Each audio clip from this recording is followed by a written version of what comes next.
ఆదికాండం మొదటి అధ్యాయం అంతా మనం చూసినప్పుడు సమస్తాన్ని సృష్టించాడు.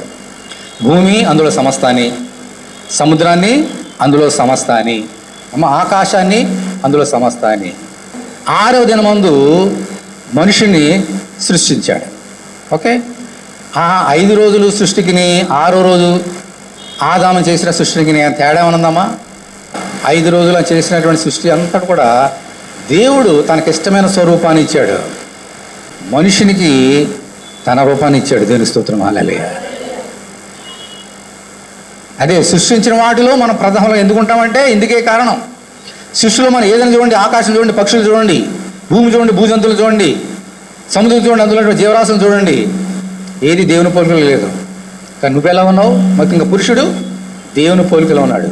మనల్ని తన పోలికలో సృష్టించాడు. ఎందుకని? మనము ప్రథమ ఫలముగా ఉండటానికి.